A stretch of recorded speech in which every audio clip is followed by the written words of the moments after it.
tayo ng paraan sa ating mga panindang sitserya. Kasi sa amin, maliit lang ang pwesto. Kaya ayan, pinipit ko siya isang papel na parang kartonina, gano'n, na matibay. Ganyan, ini-stapler ko sa isa yung sitserya.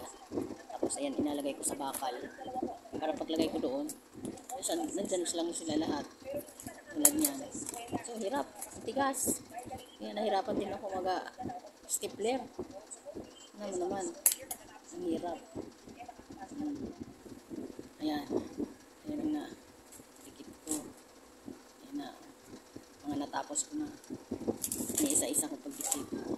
Kasi sama-sama ko sila sa isang bakal, guys. Kinabit ko sila sa isang bakal. Tapos ang ginawa ko yan. Ayan. Natapos ko na. Ayan. Mga paninda ko sa maliit namin tindahan. Kahit pa paano, kumikita ng konti. Ayan. Mabigat din yung dingdong idikit. Mabigat sa ano. Kasi siyempre, ang laman niya mabigat dahil dingdong mix siya. Mix. Na dingdong. Ayan. Mahirap. Kabit siyempre, pag in-stapler mong ganyan, titignan mo baka mamaya nabutas, sisingaw. Kaya kailangan dahan-dahan mo rin para hindi matamaan yung katawan, para hindi siya sumingaw. Sumingaw siya, kukunat at hindi na siya lulubog.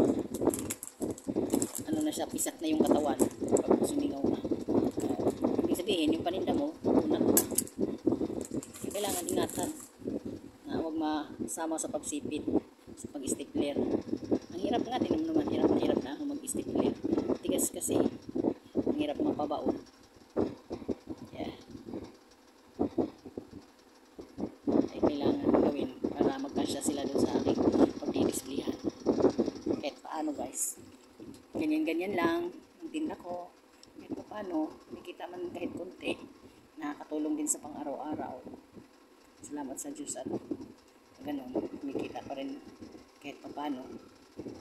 Ay biyaya din, binibiyayahan